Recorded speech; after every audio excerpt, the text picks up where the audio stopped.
La chiesa di Frontin, in parrocchia di Trichiana, è l'unica della forania zumellese ad essere intitolata a San Tiziano, patrono del comune di Borgo Valbelluna e patrono di tutta l'antica diocesi di Ceneda, oggi di Vittorio Veneto. Albino Luciani, come vescovo di Vittorio Veneto, nel 1961 affermò che dire diocesi di Vittorio Veneto e dire diocesi di San Tiziano è la stessa cosa.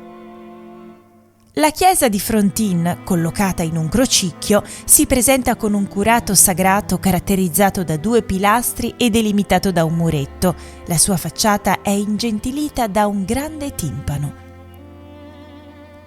La chiesa, agli inizi del Seicento, venne affrescata, ma a causa di un danneggiamento fu necessario in seguito provvedere al distacco degli affreschi dalla posizione originaria per conservarli su appositi pannelli.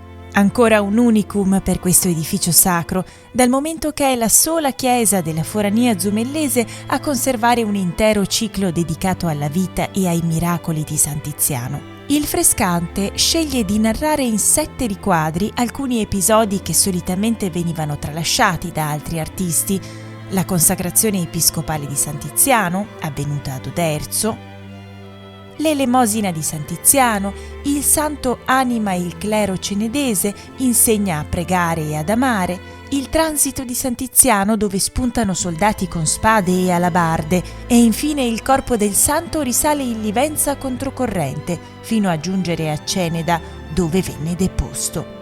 Le sue reliquie sono custodite nella cripta della cattedrale a Vittorio Veneto e il giorno 16 gennaio il santo patrono viene ricordato in tutta la diocesi.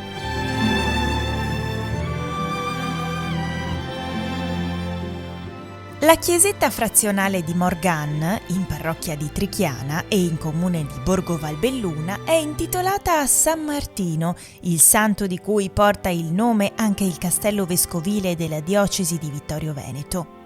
Per chi arriva o per chi passa per Morgan è di sicuro riferimento lo svettante campanile, una punta affilata di matita che incide e disegna il cielo. Inutile cercare di entrare dalla facciata, come di consueto, perché stranamente la chiesa di Morgan presenta l'ingresso lungo la parete destra. Al suo interno, nella parete di fondo, spicca l'altare in legno elegantemente intagliato. È facile notare alla base del dossale la data di realizzazione, 1680. Fa da cornice alla pala ottocentesca in cui si possono osservare 2 soggetti. In alto 2 paffuti angioletti sorreggono una cornice che ritrae la Madonna con il bambino tra 2 santi. In basso San Martino taglia il mantello a favore del mendicante.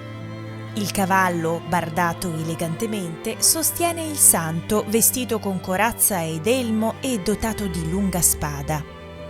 San Martino, un miles Christi, un soldato che dopo aver militato agli ordini degli imperatori scelse di militare al servizio di Dio fino alla sua morte.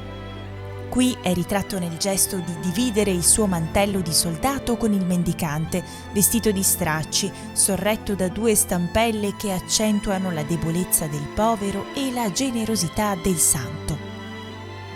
Merita uno sguardo anche il settecentesco pagliotto in cuoio che pone al centro un altro miles Christi, San Giorgio, colto nell'atto di colpire il drago. Si presenta come un cavaliere con elmo, corazza e lungo mantello rosso, seduto in alto sul suo cavallo bianco. 2 santi che portano la vittoria del bene sul male e che aiutano a riflettere sul valore della generosità e della solidarietà.